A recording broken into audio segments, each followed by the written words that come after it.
This is Allan Arkush with another trailer from hell. About 10 years ago, I was reading an interview with Quentin Tarantino, who was talking about one of his favorite directors who he felt was vastly underappreciated, William Witney.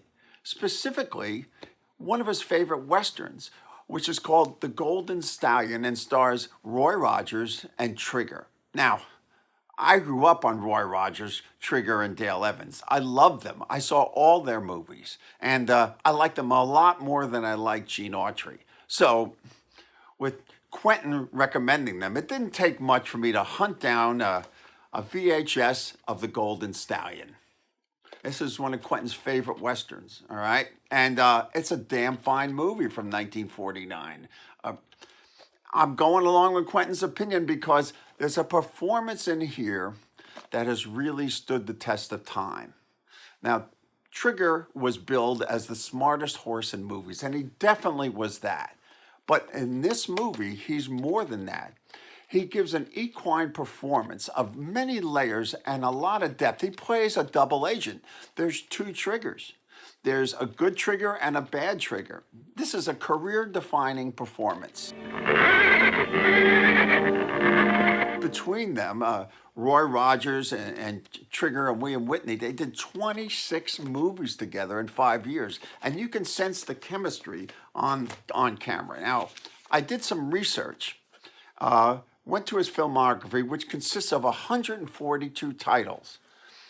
And his next to last movie, well, I cut the trailer for it. It's called Darktown Strutters. You better move your butt when these ladies strut. Well, you know, it's a Corman movie. I wanted to tell you something special because I found this book that William Witney wrote.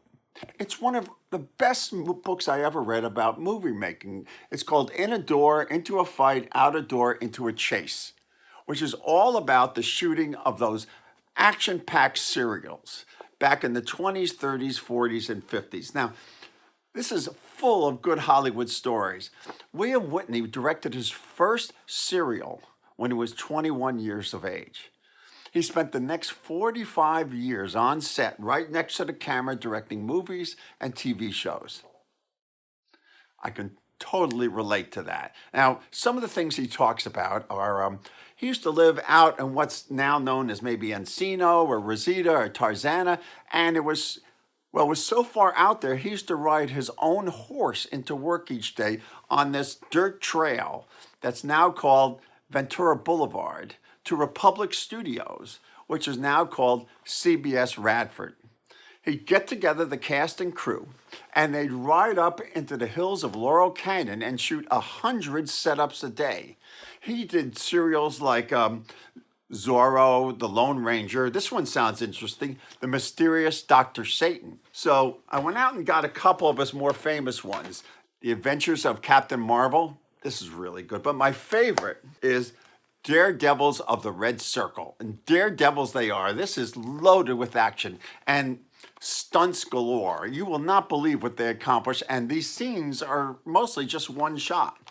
He worked for Republic for years and did one of his best film noirs there, a B picture called Stranger at the Door. He also did a movie that was anti-marijuana called The Cool and the Crazy. He did that in the 50s. So there's hundreds of stories he has to tell. So let's get to one of them. Our trailer from hell, Arizona Raiders. As a special treat, we have the Spanish language trailer for Arizona Raiders. The Yaqui are good at this sort of torture. Before this picture, Whitney worked nonstop during the 50s and 60s craze for TV westerns. Must be $1 million in gold on those pack horses. That's pretty much the plot. The star, Audie Murphy, before he became an actor, was the most highly decorated hero of World War II. He'd been called hero, outlaw. Look out! Co-star Buster Crabbe was an Olympic swimmer before he was Tarzan and, of course, Flash Gordon. This is a badge of the Arizona Rangers. He's very good in this movie. We're gonna make it something a man will be proud to wear. But who chose that tiny hat for him? Because I want you and Willie to join me. 2 men who rode with Quantrill? Exactly. So are the ones we're after. I've been expecting you. Arizona Raiders is a perfect example of Whitney's mature style. Well-chosen setups and blocking that highlight the arc of each scene with clarity. He'd worn Confederate gray, a saddle tramp's tatters, and a prisoner's chains. His action coverage is always efficient, yet it always has lots of impact. The camera is inevitably in the right place because he always pushes the narrative. But it wasn't until he put on the star of an Arizona Ranger. In his serials, he usually does one shot per scene, 100 setups a day. The main reason I'm doing this commentary is that because of his book, I now know that I grew up on his classic TV work. Shows like Lassie, Sky King, Zorro, Laramie, Wagon Train, The Virginian, Daniel Boone, Frontier Doctor, Frontier Circus? Arizona Raiders is good, action-packed fun. And what better recommendation can I give other than William Witney directed 27 episodes of Bonanza? Thank you, Quentin.